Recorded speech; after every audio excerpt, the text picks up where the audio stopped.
Uh,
there. Thanks.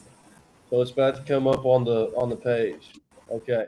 So I'm gonna start talking for a minute, and I'm gonna let the live stream get caught up to us on my other computer. We're gonna make sure we're gonna make sure that one, everybody's unmuted and we're ready to go because we got some great stuff to talk about today. And dude, it looks great. I'm looking at the live stream. That looks great. It's not even behind. It's just a little bit behind. Ain't by behind. You're good. You're good. We're on. We're on YouTube right now, man. So let's just get going. Let's just get going here. Welcome back, man. We're back, Wilkes. We're back here for episode. What is this? Episode 5, man. We're rolling. Wednesdays at 7. Great time. People reacting on the social medias. It's great. It's great. So, and we're just gonna and look. We got a special guest today. And before we go into introducing him, man, guess what I get to do this weekend? Wilkes, guess what I get to do this weekend? I get to coach basketball. There's absolutely no telling. I get to coach basketball this weekend, man. He's fired up. Last AAU tournament for the summer. I just can't wait. Got a squad put together that's going to be great. And I get to go coach basketball this weekend. So that's great. Will big plans? You going to probably play in NCAA this weekend, or what are you doing? Probably a lot of golf. I'm an old man now. My body doesn't do much besides play golf. Play golf, lay in bed, watch TV, do some other stuff. Well, that's good.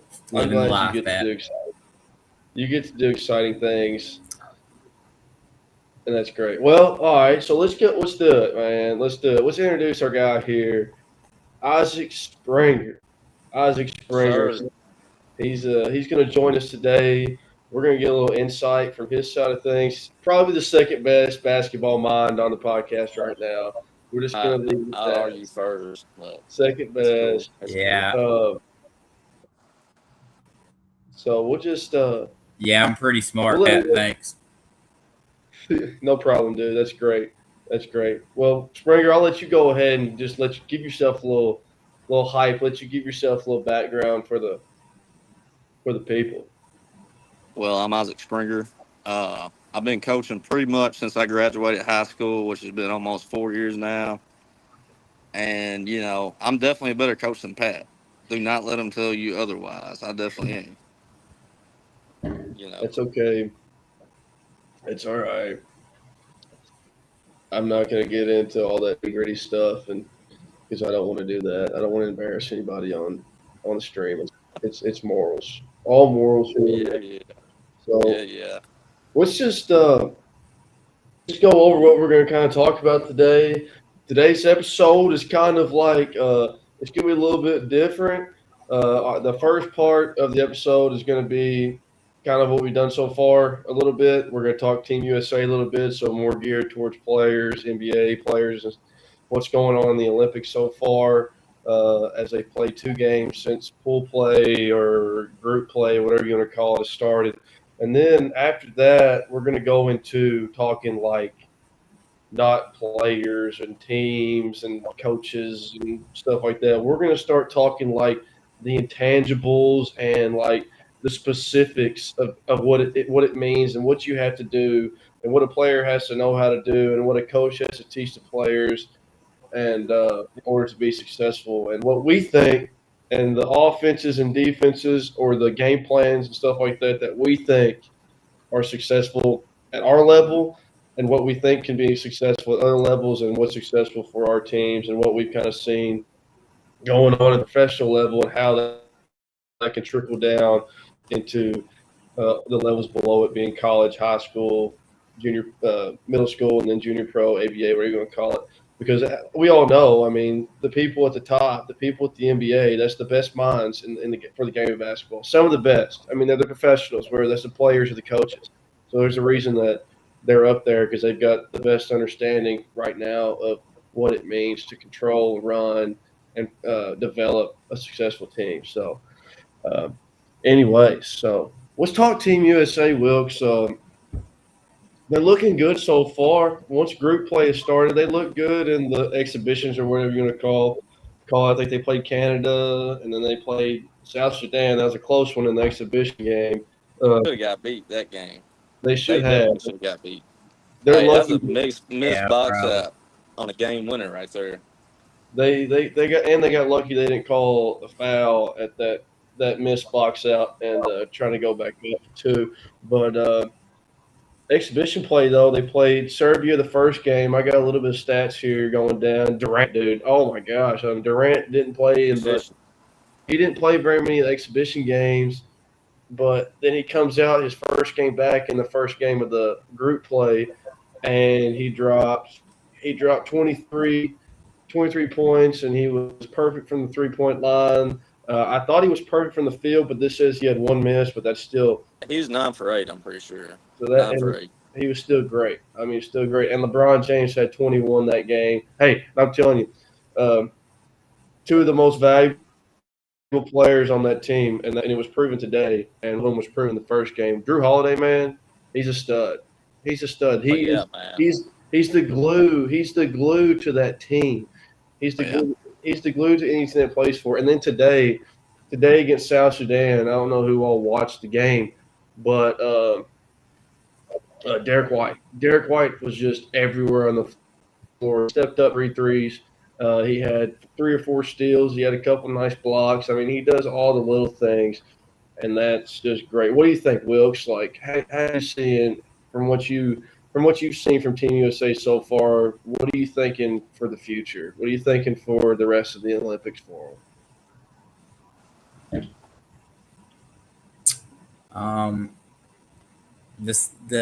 I would say besides the scare we had that one game, we've looked just about as good as I expected us to. I mean, we're easily the best roster in the entire Olympics. I don't know how we would lose to one of the other teams, really, just based on who we have playing for us. They're miles ahead of the other teams. Our 13 guys are all at least, I mean, you could argue they're all all-stars. Drew Holiday, Derek White are probably the worst 2, and that's a very good problem to have when they're your worst 2. And so just no other team has that depth. They don't have the star power. And so, I mean, we should win it all. If there's anything less than winning it all, it's a complete failure. So. I agree. What do you think, Springs? What's on your mind? Well, what's on my mind is here's my question. Do y'all think Steve Kerr is against Jason Tatum? Okay. I'm glad you said that. Or do you just think that he's really at the bottom whenever it comes to that team? Because I really think he kind of is in a way. I had my answer. And Wilkes, if you want to go first, because mine might be a little bit more in depth. Mine might be a little bit longer. Because I'll let you go first. I think with the position players that we have, it's okay for Jason Tatum not to play any minutes in a game. So, I mean, that's what I'm saying. The 3 and the 4 positions we have are better than Jason Tatum is.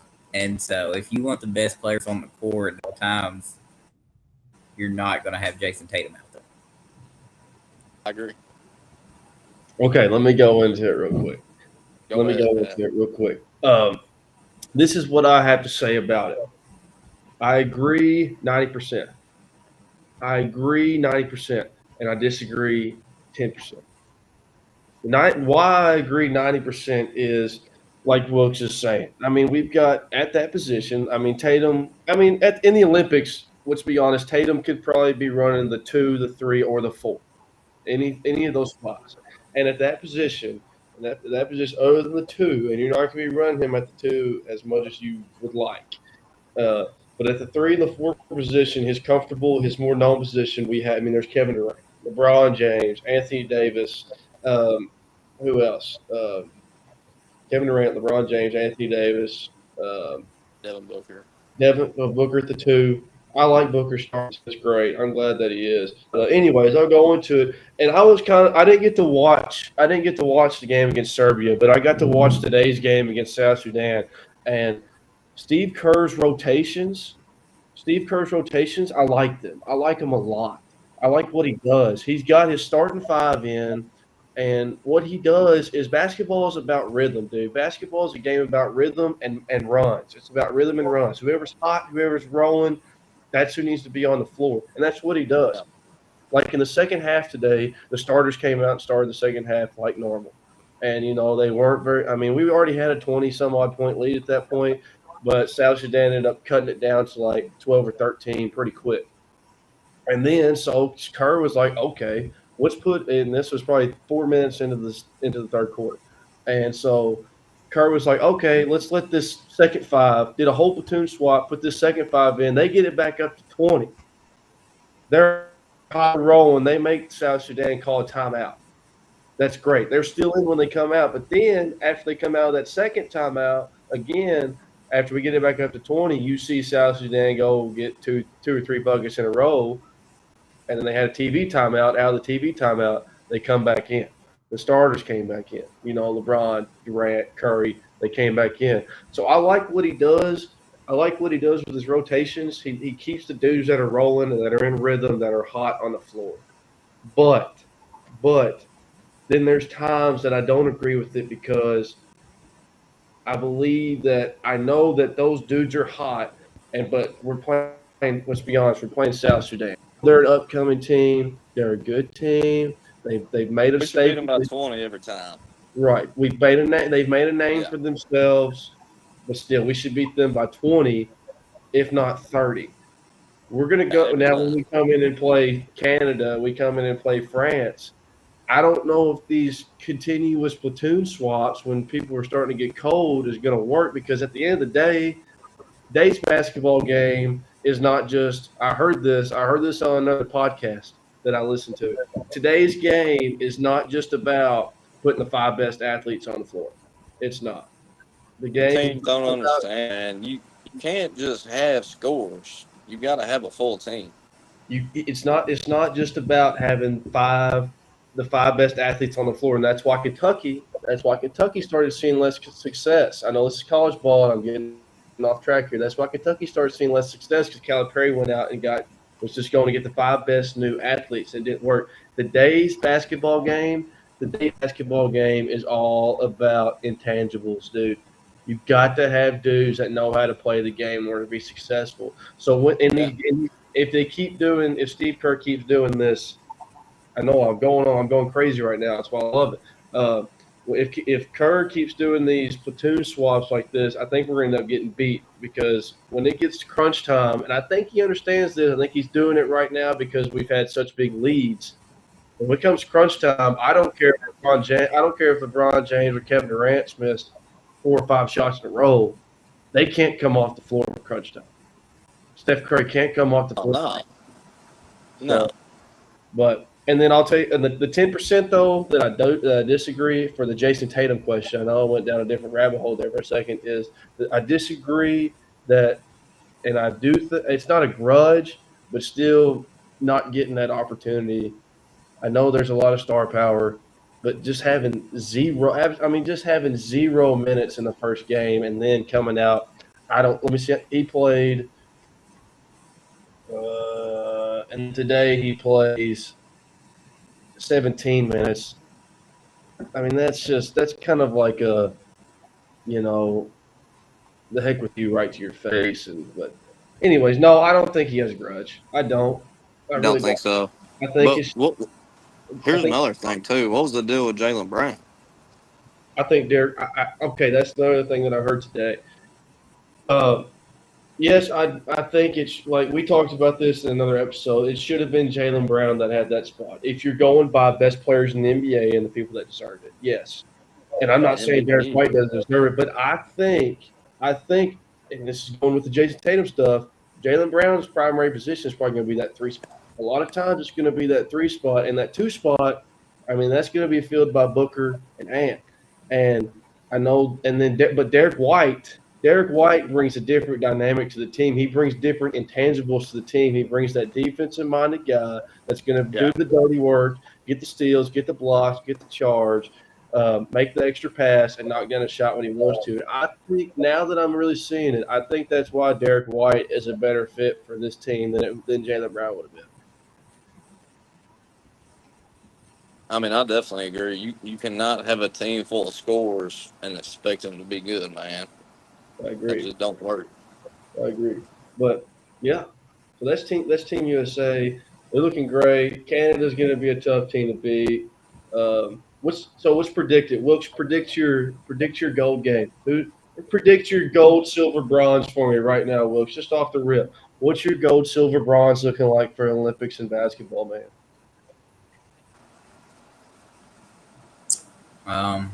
I would think USA should be able to get the gold. I'd be very surprised if they didn't. I think the second best team is probably. I'm gonna give it to Canada. I think Canada's hooping right now. I like them a lot.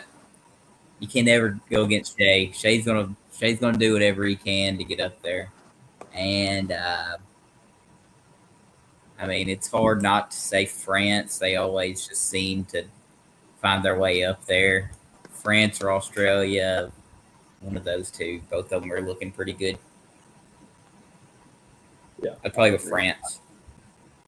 Yeah, I agree. I think that's That's probably the three favorites right now, maybe. I think that Team USA should win. I mean, they were talking about how there were 68. There were like 68 or 67 NBA players now in the Olympics as a whole, and from other countries and stuff like that. 13 from the United States, and then there's the rest of them are somewhere on another team's country. Another country's team. But, man, at the end of the freaking day, I don't care. Yes, the global game has developed a lot, and the United States is way behind on player development compared to the global game. But we've got 13 NBA players on one team. It's the United – and everybody knows it. Yes, the global teams are getting better. The foreign teams in the Olympics are better, and they're not going to be any kind of pushover for winning the gold. But it's ours to lose. It's seriously ours to lose because we've got 13. We've got 13 of those 68 guys. So I mean, it's almost out of the picture that we should lose it. But hey, it could happen. I think it happened. We almost got beat by South Sudan, so yeah. Don't say it's not possible. But, yeah, that's great. I mean, I think the Olympics are going to be fun, especially once we get into the quarterfinals and stuff when we're going to start playing for medals and stuff like that. I think it's going to be really, really competitive. So, Team USA qualified today with their win, so that was a good win today. Got the chat. Got a question in the chat. Oh my gosh, I can't do it right now. What's that question say, Wilkes? I got pop-up. There's a pop-up in the way. Douchey said, how about them Alana? Nobody care about them. Nobody care about them. Get out of here. Hey, man. Glad you're on here. Glad to see you on here, man. That's great. Irrelevant. Huh? All right, dude. So we kind of skipped I forgot something that I wanted to start with because we have to have this conversation right here because it is vital for my validation for why I am right about ranking the top 5 NBA players of all time. That's what we're going to lead off with for the Olympics. But great talk about the Olympics. That was awesome. That's great. We can go on and on about that all day, but go USA. Go USA. Still think Greg Popovich should be that coach, but that's okay. Steve Kerr's doing a good job. Steve Kerr's doing a fine job. All right, so the question for you, Springer, that we've came up with that we want you to do, we want to rank your top 5. We want to rank your top 5 best NBA players of all time. have my 5 from the last episode or 2 episodes ago, whenever we done it. I'll read you my top 5, and I want to see how. And then Wilkes can read you his. Do you have yours, or can you remember it off the rip? He Yeah, I might got have it. his. All right. So my top 5 going 5, 4, 3, 2, 1. My 5 is Steph. My 4 is Kareem. I'm changing it back. My 3. Pat. My 3 is LeBron. My 2 is Kobe. And my 1 is MJ. I'm leaving it. I'm leaving it at Kobe. I'm leaving it 2. I don't care. I don't care. I don't care. I'm leaving it. Yeah. Wilkes, name your top 5, and then again, just for the people to remember, and then we'll let Springer go ahead. All right. A sensible person's top 5.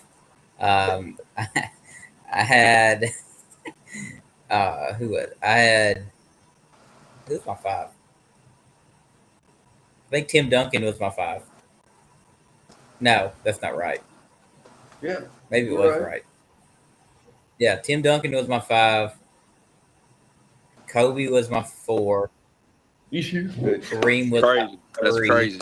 Just wait. Just let him. LeBron Let was him. my 2, and MJ was my 1. No, you said LeBron was your 1. Yeah, I did say that, and I stand by it. That's my good. All right, Springer. Go at him. Go at him right now. I knew. I forgot that you had Kobe at 4. Go on him. Get at. Go. Just let him know. I'm gonna go 1 to 5. Okay, but no, go. All right, that's fine. I'm probably gonna go MJ number 1, Kobe number 2, LeBron number 3. Easy. That's the 3 right there. And then see who else I have. Kobe.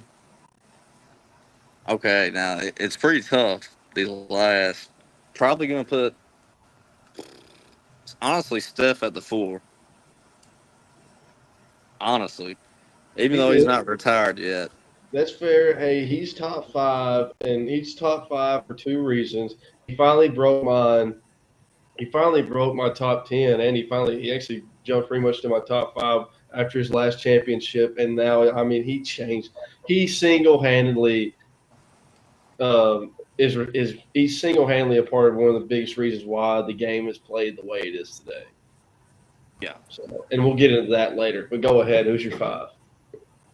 See, I'm trying to think of which one was the 5th one. Hang on. Who did I have in the 5? I want to say it was between either Shaq or who's the other?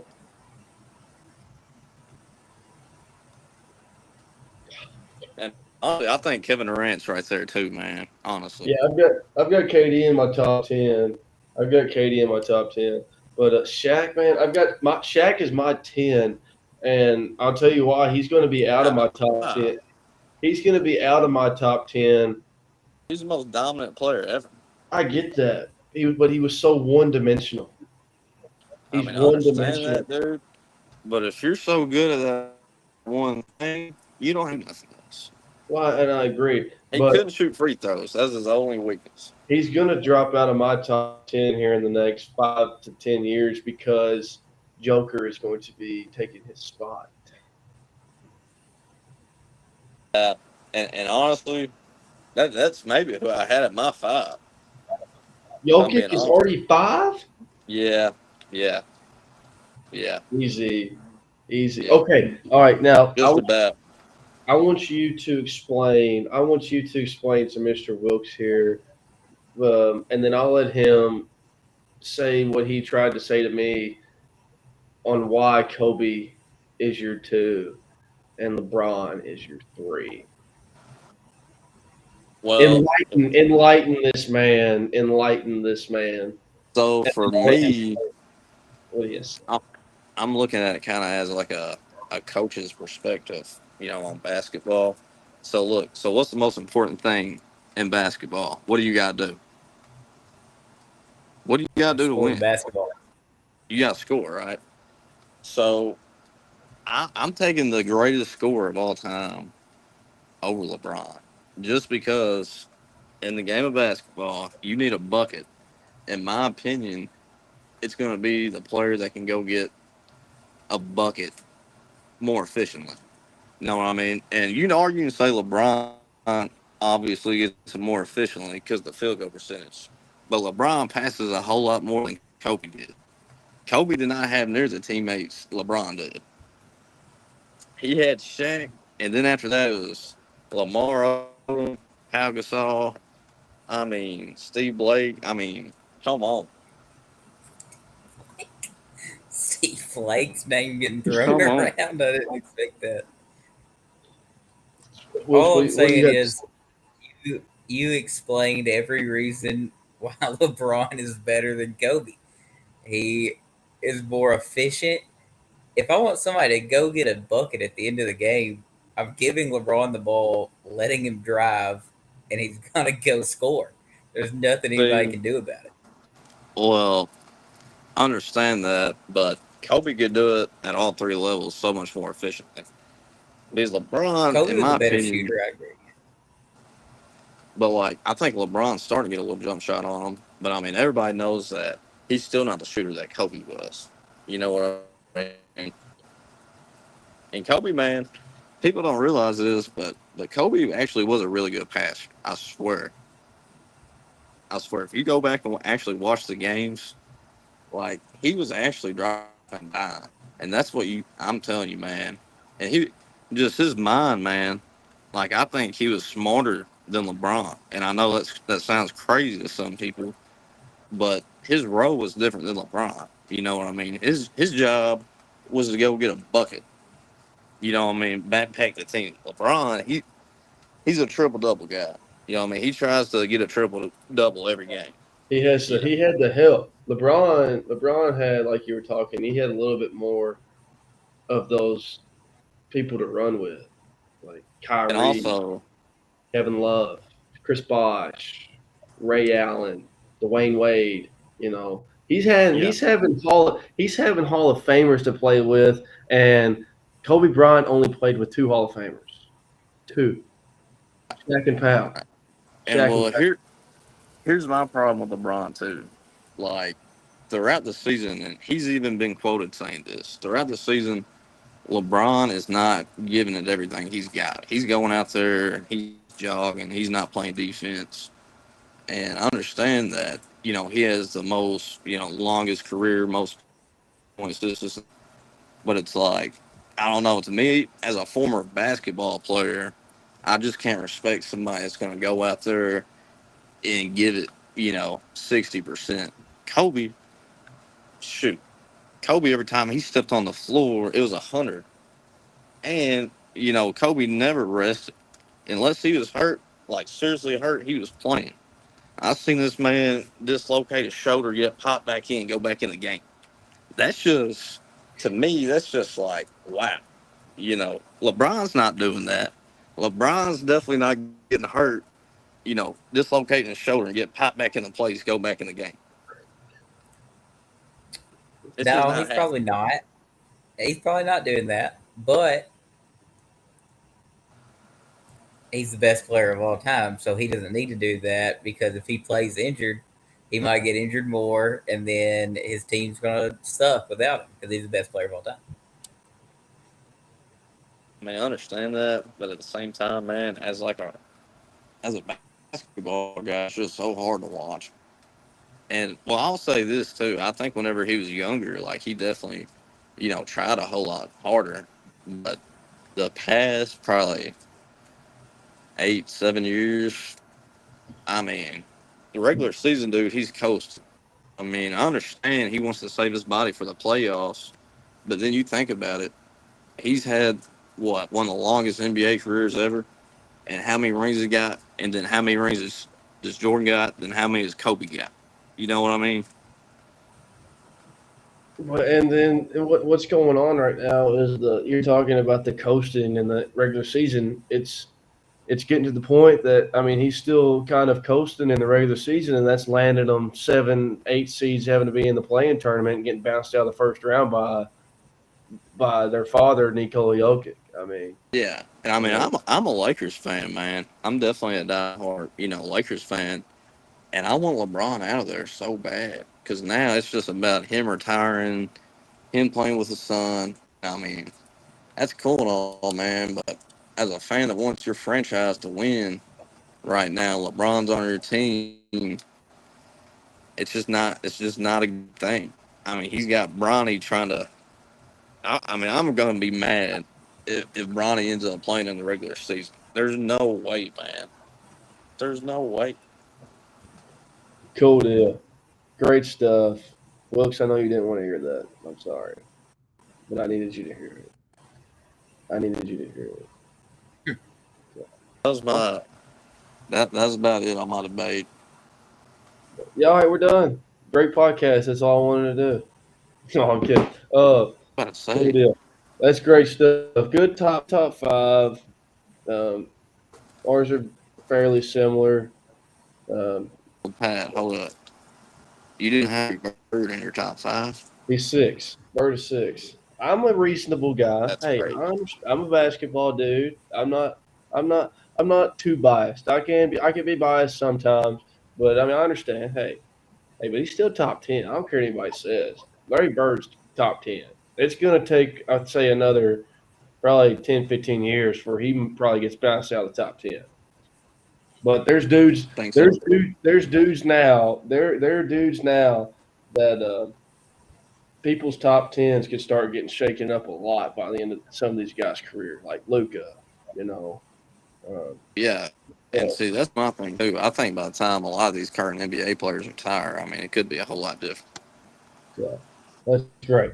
That's great. We need to move on. Let's go on with it. We're about to get into the nitty gritty stuff. So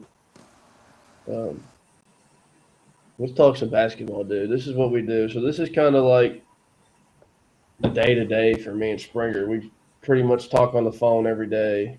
Something basketball. I'm trying to get this Wi-Fi back rolling on my other computer. Sorry.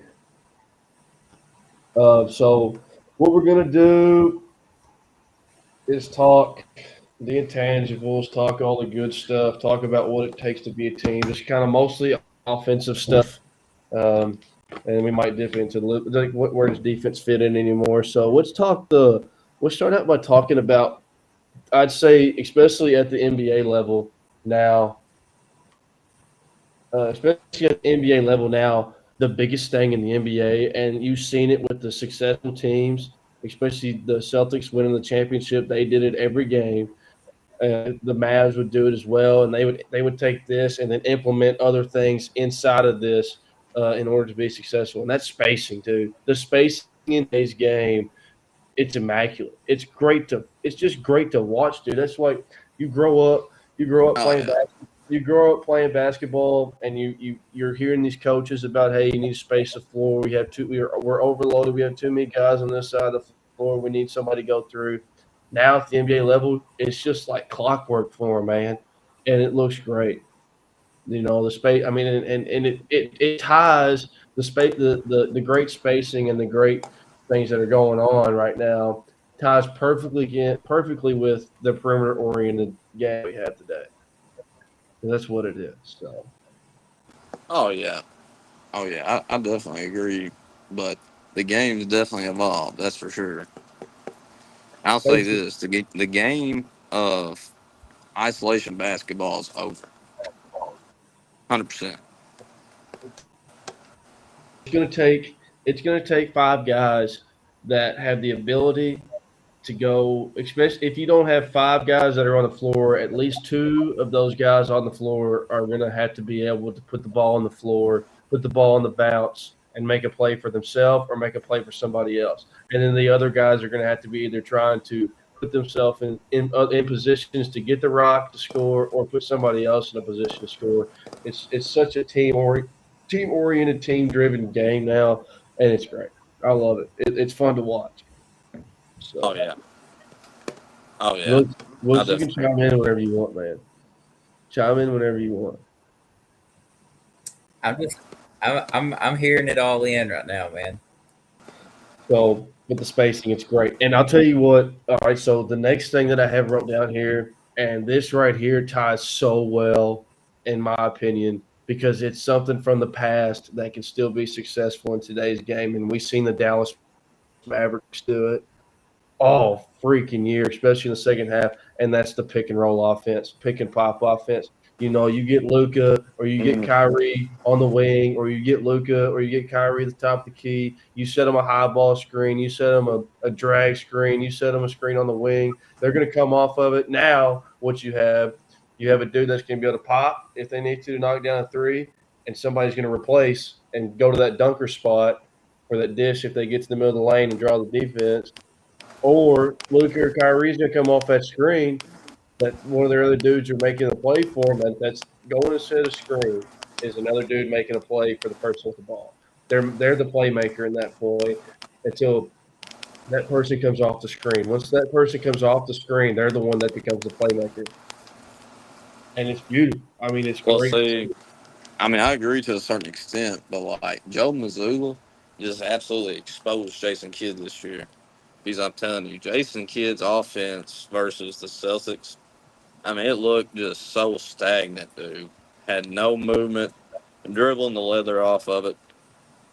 I mean, I just think that solidified it right there. Like, the game, and I mean, I watched a couple of games in that series, man. I mean, they isolated way too much. Against a good defensive team like the Celtics, you can't isolate like that, and the pick and roll options are going to be limited. And that's what, and I agree with you there. I like what you said there. I think that Jason Kidd took this pick and roll offense, great spacing. No, don't get me wrong. They had good spacing when they weren't doing the pick and roll. And, I mean, it jumbles up a little bit when you're going to set a ball screen, and but that's fine. Pick and roll is great. But yeah, I agree with you there. I think once they use that pick and roll offense just to get Kyrie and Luka off of that screen to go score. I agree with that. I agree with that. And I mean, it'll work against some bad defensive teams, you know what I mean? But against a team like the Celtics this year, dude, it just wasn't happening. And I think that Dallas can implement that I think Dallas will be able to implement that offense to an extent this year now, adding Clay, if they use that right, if they use that ball screen right, and they come off that high ball screen to, get somebody in that roll / dunker spot, and then you attack the middle, you attack the rim with Luka or Kyrie to go get a bucket to dish off to that roll man, or you have Clay constantly moving on the perimeter. He can't just be sitting there set. Like, I'm a big fan of, if you're going to set a high ball screen for somebody, that I don't want you to come off that high ball screen and then somebody's just camping over there in the corner. That makes it too easy for the defender out over and help, and also for somebody to recover and rotate. What I like to do is you come off that high ball screen like that, and then you want your shooter either coming off a back screen to the corner or coming off a down screen to roll up for a pitch. If that shooter's constantly moving, that's occupying their defender as well, and that just opens up the floor so much more for that person coming off. I'm saying it's a lot to handle whenever you got a ball screen on one side going on, and then you got even just an interchange on the other side of the floor. We had a play this past year that had that in that. I mean, for middle school teams, it's impossible to go. You know what I mean? Right. That's great. I think that's go ahead. one of the main reasons the Mavs kind of didn't perform in the finals like they were is because, during their first 3 rounds, their role players were giving them a lot more instead of just Luka and Kyrie, because whenever they ran that high pick and roll, they would have their shooters open, like Derek Jones, PJ Washington, both contributed a lot in the first 3 series. Oh, yeah. That final series against the Celtics, they wasn't really running anything else besides the high pick and roll, and so they would run that. But when you have Drew Holiday and Derek White being these guys and Jaylen Brown that are guarding the high pick and roll instead of somebody that Luka and Kyrie can easily, maneuver past and score on easily, then nobody's having to help off of these shooters, and they just basically was either you're getting Luka or Kyrie having to score, or nobody else is going to be open. They've got nothing else. So Yeah. Right. Good deal. I like that. That's great. Spacing is great. Love to see it. All right, let's talk a little bit. I know, Springer, what both of our opinions are on this, and I kind of want to talk about motion offense versus set plays. Like, what's more efficient? What's more efficient in today's game at any level? It don't have to be at the NBA level. It can be at the NBA level, the college level, the high school level, middle school level for you. Motion Well, offense. I'll let you. Yeah, you go ahead and go first. I'll let you go first. I think there's two sides to it. I think if you're gonna run a motion offense, you got to put in the work in the off season and get your players right. You know, what I mean, you can't really. I mean, if you got a team full of kids that don't know how to play basketball, just about, it's going to be tough to run a motion offense. But if you got a good group, you develop them in the off season, and they know how to play. You teach them how to play. The best offense you can run is motion. I definitely agree with that. Now, I'll say this, too. You definitely need about, I'd say probably 5 to 10 sets, what I mean, just in case, special situations. But during the game, don't just freaking run. Don't run a set, 50 times. You know what I mean? And a part of that in middle school, too, even the younger kids, I mean, they need to learn how to play. I mean, say you're coaching a middle school team and all they know how to do is run sets, run sets, run sets. They go to high school and say the high school coach run the motion offense, they're going to struggle. Yeah. Know what I mean? Yeah. And I'll tell you, and you know this, but I still want to talk about it for everybody. Motion offense, that's what I love. I want to be able to run a motion offense. And I'm not sitting here talking about coming down the floor and running 5 out.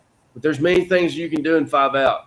Don't get me wrong. But just like the basic, pass and cut, whatever, great. Every team should know how to do that.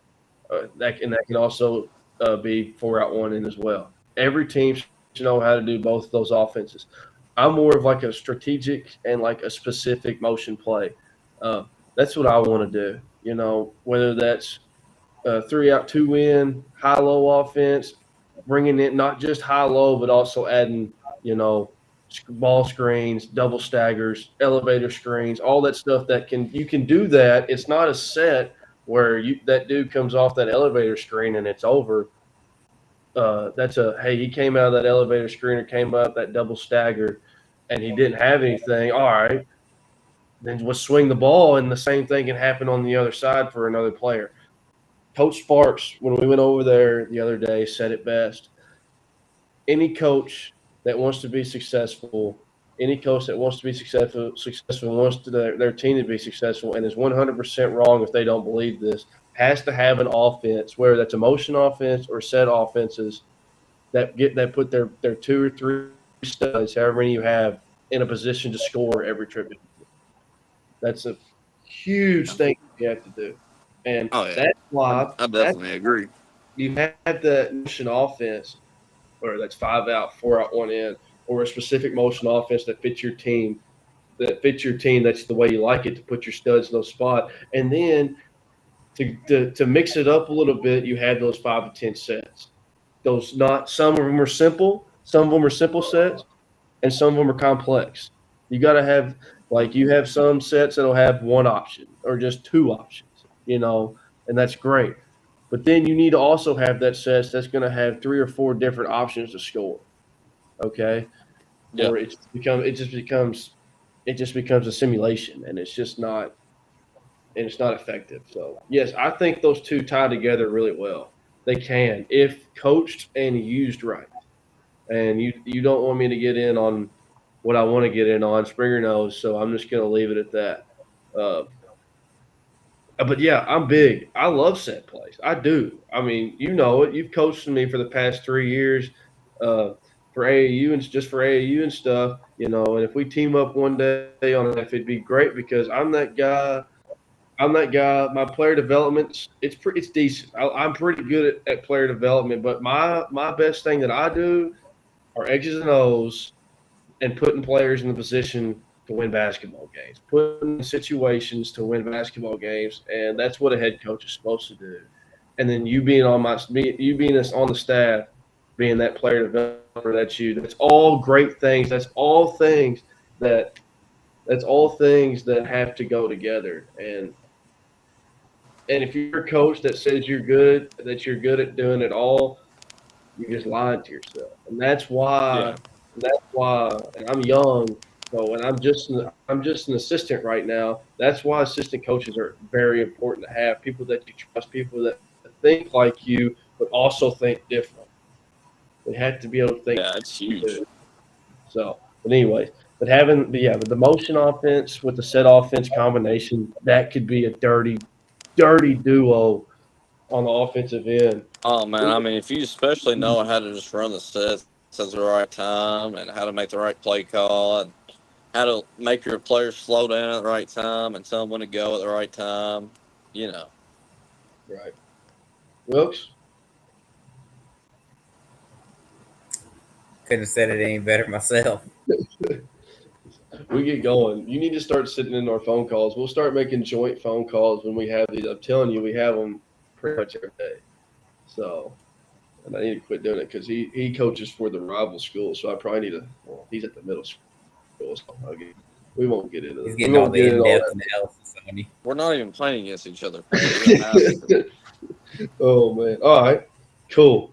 So transition, dude. Transition.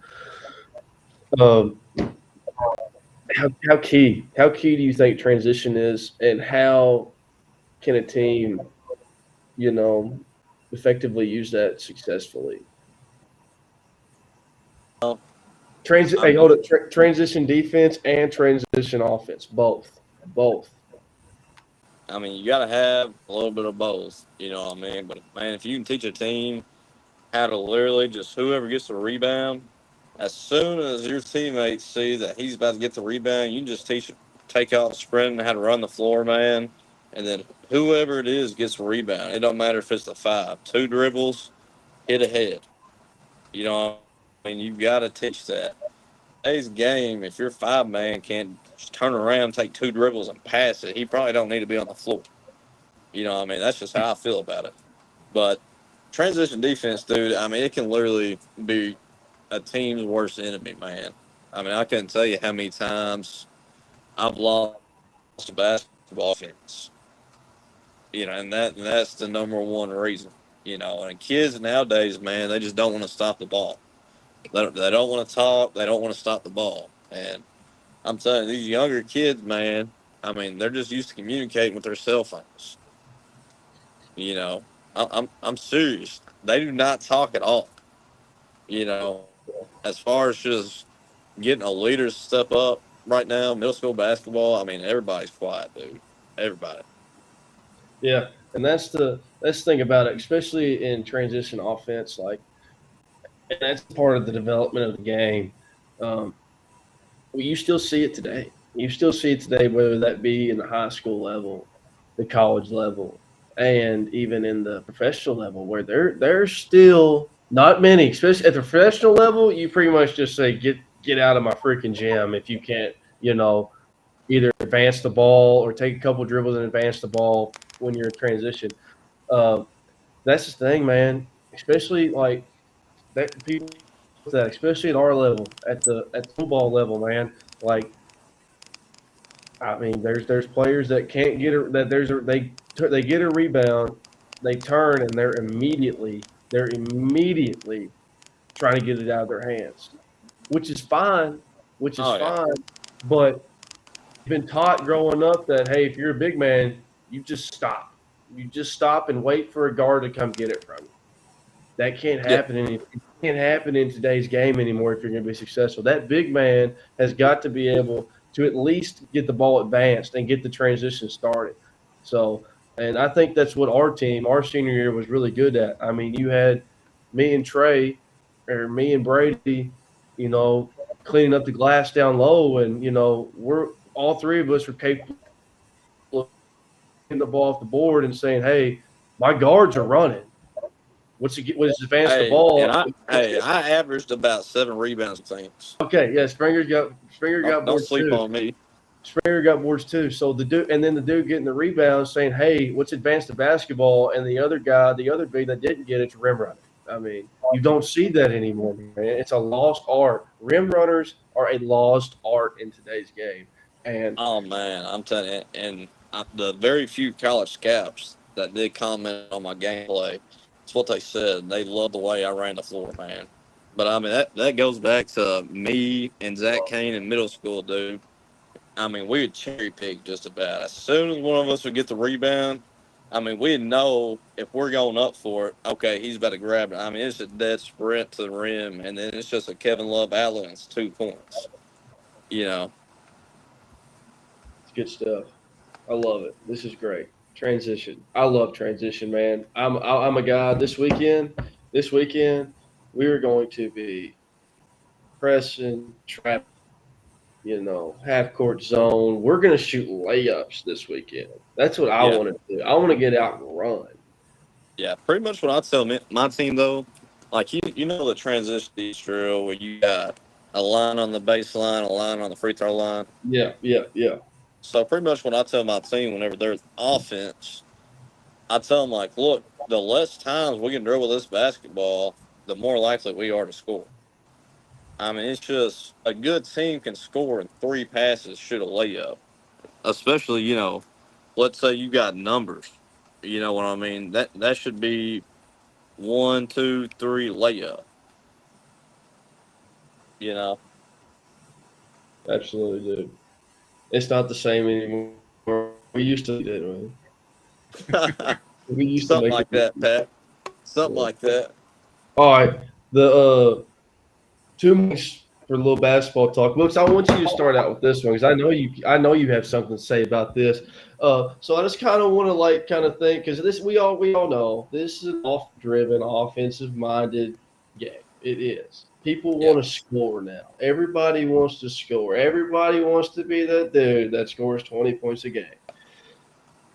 Where do and how do role players and defense fit into today's game? Not to get it can be together. It cannot be. It can be how do role players fit in offensively and defensively, and how does defense as a whole fit into today's game and still is one of, if not the most important part of the game. I mean, I hate defense, but it's fine. Yeah, you don't play defense. We know. I don't. I really don't. I just block shots.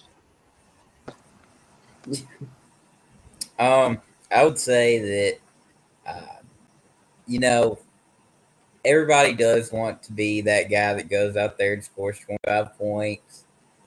It looks good on the stat sheet, but whenever you look at these teams that win games, professional, college, even high school level, they have players that are fine with not being the guy that goes out there and scores 25 points. If your whole Name that. team's wanting to do that, Name the best one that does that right now. There's one answer, maybe two, and they're on the same team. no, I'm not giving that team any props. Done with that. Yeah, Pat. They got their limelight. They're done now. It's a new team start in blue, in two-tone blue, baby. But I would say that, since they did win it all, we'll talk about them, Pat. Jeez. The Celtics, you look at the Celtics, you have 2 guys that are going to be your main scorers, but then you also have one of, if not the best, perimeter defender, give you some great effort plays, hustle plays. But whenever everything's said and done, everybody's still going to talk about Tatum and JB, and that's fine because they did score. They scored the most points. Tatum the best players on the court. But if you look at it vice versa and you look at the Mavs, who they were playing against. You have Luca and Kyrie who are going to go out there and be their guys. But after that, you get nothing from anyone else. Derrick Jones Jr., I guess, is a good defender, but he was not. That's not who you want to say is your best defender on the team is Derrick Jones Jr. PJ Washington can hit a few threes, but that's not who you want to say is going to be your guy. So I would say that being a role player and playing good defense are two of the most important things on a basketball team right now. And I can't see y'all anymore. Oh, there you are. You're back. Maybe I'm back.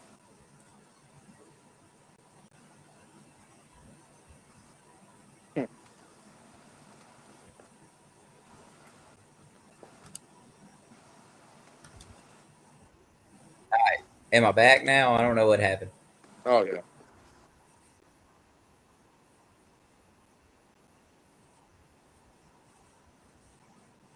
Yeah, I know. You disappeared on my screen. I was sitting there talking. I was like, where in the world did they go?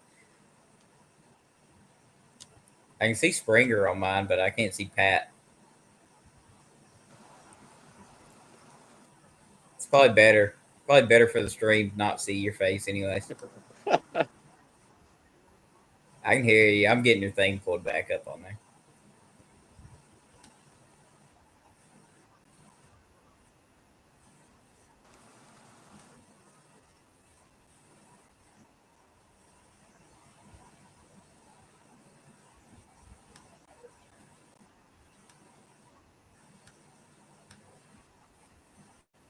Yeah, give me like 5 seconds.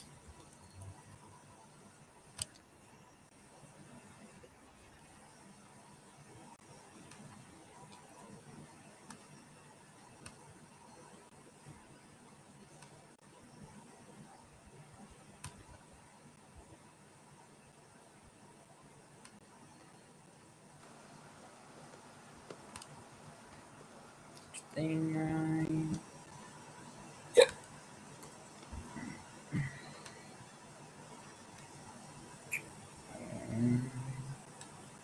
All right, you're good now. All right. So I like what you said there, man. And you've seen it in the second half of the year this year. As far as the defensive side of the ball goes, we know the late 2010s and then in the early 2020s, man, defense was just at the professional level for sure. At the professional level, sure, defense was just. It wasn't even. I wouldn't say it wasn't a thing, but it was for sure not a priority. It was for sure not a priority, and even in the playoffs in that era, we'll just call it from when the Warriors really started getting good. So, 2015. I'm not saying they weren't good before then, but when those guys and the year that they won 73 games in 15, and then in 16 and 17 when they picked up Durant and whatnot. About that time, I'm not blaming it on the Warriors, but kind of. But it's the defensive side of the ball was just irrelevant to everybody. And I think now getting back to that was happening in the Big Three era. That was happening during the Big Three era, and now we're getting back to the duos. This is a duo. You need your two studs. Your Jamal Murray, your Nikola Jokic, your Jaylen Brown, your Jason Tatum. Your Luka Kyrie duos, and then you have those role players. That third guy needs to be superstar power. Maybe not all star, but dude, that's probably if you need him to go get 20, maybe not every night. But if you need him to, he does. And we've seen it this year from the T-Wolves. That they prided themselves on having to defend. They were the best defense from day one. They had the best defense from game one until they got put out in the playoffs, except for maybe Dallas. Then in the second half of the year after the All-Star break, Dallas started priding themselves more on the defensive end because, hey, they were in the play-in spots. They were probably 8-9 spots before they made that big push the second half to get that fifth seed. And that was primarily on the defensive end, picking it up on that side of the floor, and Luka and Kyrie starting to mesh a little bit better. And then the Celtics in the East had the best perimeter, probably arguably the best perimeter defense in the league.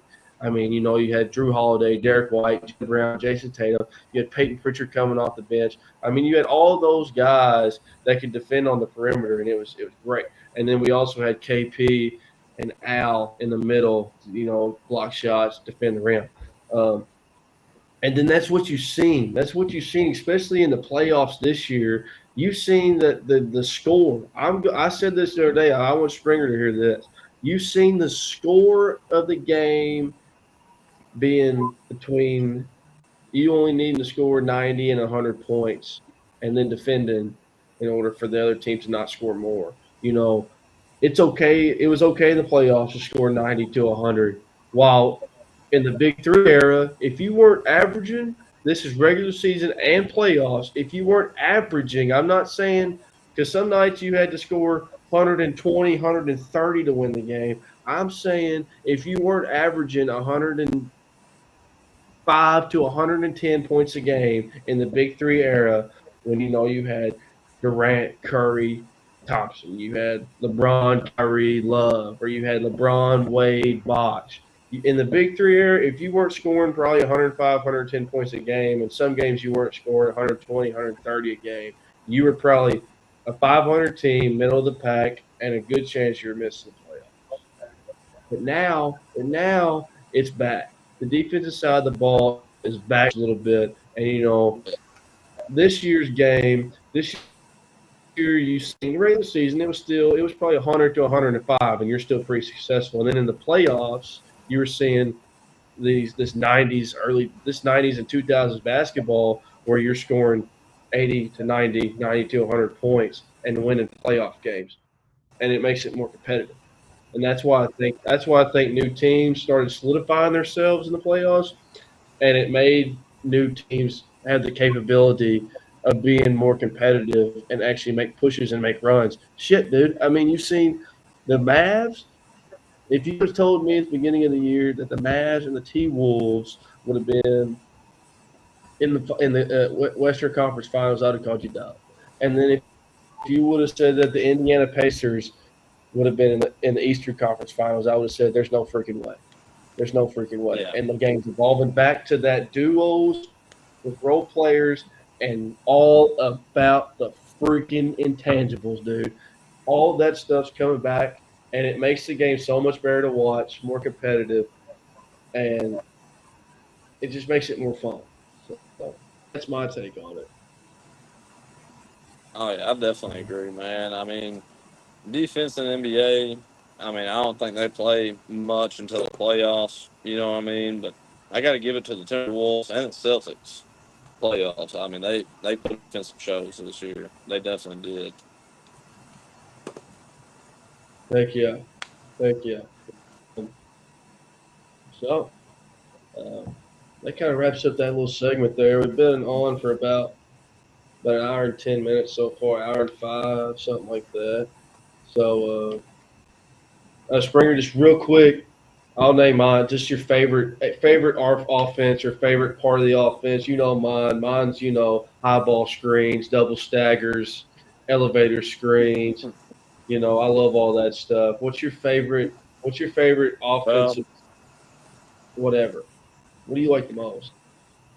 As a player, I love the ball screen. If I had the ball, I love the ball screen. I had an old coach, Muhlenberg County, that taught me how to read it really good. He pretty much taught me how to force the defense to have to use the ball screen every single time.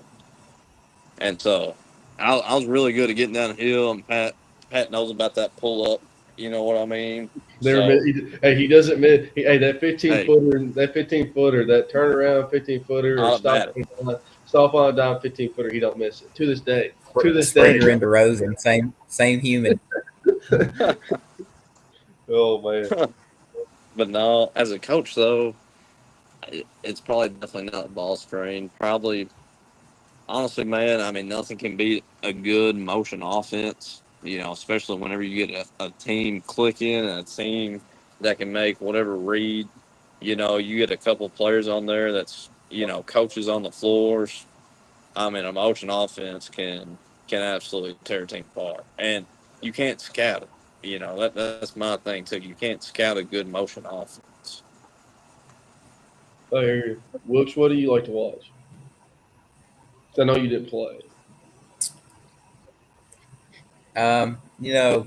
My limited experience playing the game of basketball. I would say, I kind of like I understand I'm a small guy. I probably shouldn't be setting screens, but I kind of like being in like a little pick and roll, setting the screen and kind of rolling in. That's kind of I love this nice classic pick and roll game. It's beautiful. Heck yeah. Yeah, I gotta say, as a player, I mean, the pick and roll was pretty fun. I gotta say. Heck yeah. That's great. All right. Last thing. Wilkes is going to kind of take over here. He's going to explain. Springer, we're going to have a little. We like to have like a game or two in our podcast. So, and Wilkes is our game guy. He usually comes up with something, finds it somewhere. And I asked him before. I said, "Do I need something to kind of be prepared for this?" He said, "No, we can do it on the fly." So, I guess we'll see how this goes. So, Wilkes, let us know what you got. What you got for us, man? I would say this one is less of a game. It's more of just NBA hypotheticals, what if scenarios that I kind of want you guys to answer. Just kind of give your opinion. I'll give like a little, I guess, the hypothetical, and you two can just give me your opinion on, how it would have went, what would have happened, kind of what your input on it is. So, Okay. Start off with my GOAT, the best ever lace them up in a pair of shoes. Do you think that the Miami Heat win any more rings if LeBron never left and went back to Cleveland? So you're saying if those three teams stayed together, would they have won any more rings in Miami if it had been Wade, Bosh, LeBron? Maybe one. Yeah, I mean, I think I definitely would have won another one eventually if the big three never would have got split up. I mean, yeah, I mean, I think it would definitely be possible. I think, and this is what I think. I think it's only one. I think it's only one for two reasons. It's only one more ring because here comes the Warriors. Here comes Steph, Clay, Durant, Draymond. And two, this might be a hot take for you. This might be a hot take for everybody here. But two, the big three in Cleveland that second time around, Kyrie, Love, and LeBron was better than the big three in Miami. I think. Well, I mean, here. Listen to this. I think that Miami, yes, they would have won more. They would have won more because you got to think about it. Dwayne Wade was getting in his back half of his career especially when the Warriors started coming on, and we're seeing what's happening now with LeBron. He's not having as much help, and he's getting bounced early now. But those Miami teams had background players. They had the Norris Coles, the Shane Battiers, the Rashad Lewis, the Ray Allens, the Mario Chalmers, the Mike Millers. All those dudes to go along with them were great. Yeah, Cleveland did too. They had JR and they had Shumpert, but they didn't have the caliber players, background players in Cleveland as they did in Miami. And that's why I think that the Cleveland Big Three was better than the Miami Big Three. What team do you think's better though? Huh? What team do you think's better? What team is better? Yeah. Team wise, Fine. the Heat team, yes. LeBron wise, Cleveland. Miami is Showtime LeBron. Miami is Showtime LeBron. Miami is the best LeBron. In my opinion. No, it's not. Yes, dude, it's yes. not. No. Hey, you're crazy, dude. You're crazy. You're crazy. Cleveland is the best LeBron. The first or the second time? The second time. Do you not know that 20 He's second best prime, but like, dude, Ah, whenever he was, do you know how much this man weighed whenever he was at the Heat, Pat? it didn't matter. Look how much he weighed when he was at It the didn't Miami matter. Heat. He It was a didn't matter. bulldozer, dog. He was Listen, going in the paint. listen to me. Listen, Come on, somebody. listen to me. Listen to me. The 2016-2017 Cavs Finals champions is arguably it is LeBron's best ring and is arguably one of the best rings of all time. I agree. Yeah. And that's why that's a better LeBron James. But hey, dude, the most fun LeBron James to watch, yeah, the Miami team. That's Showtime, dude. That's like Showtime magic. That's the best Miami. Ah, That's when I felt confident. Like LeBron at the end of the game, dog, give him the ball, get out the way. Nobody's stopping that man. I'm telling you, dude. we'll agree to disagree there. You gotta go watch the highlights. We'll agree to disagree there. A team, yes, the Miami teams are better, but the best LeBron in his career is Cleveland. Bro. Second time. Stats wise, 2016 LeBron had the best year, but my favorite to watch was definitely like 2012 Prime Heat, bro. Oh yeah, you can't say otherwise. It was just fun. I didn't like him. I've never been a LeBron fan, but dude, game recognizes game, dude. So I mean, All right. what's your Moving next? on to question number 2. We kind of, not really. If Shaq and Kobe never split apart, do you think it would hurt or help both of their resumes? Go Springer. Go Springer. There's a lot of what ifs in that one. I mean, if they get things smoothed out, I mean, they were, arguing some whenever he got traded or whatever. But I mean, they would have smoothed things out and worked out some personal problems. I mean, they would have been wrong still. I mean, that duo right there, in my opinion, is the best duo of all time. Easy. Right. I agree. I like that. I do agree. And they finally. I mean, they took the best duo of all time from Jordan and Pippen because I mean you have, like we said earlier, one of the most dominant, if not the most dominant player in his position of all time with Shaq, and then you had Kobe, arguably the best scorer of all time, can score when you run the floor, probably arguably the best shot creator of all time. And yeah, I think their resumes would have been better. But the what ifs, the intangibles, the what's going on in the locker room. If they can't get the locker room figured out, probably not. Yeah. I think that's why. That's obviously why that's what happened to that Thunder team. That Harden, Westbrook, Durant. I mean, locker room problems happened there. Harden wanted out because he wanted to go be the dog, which is fair.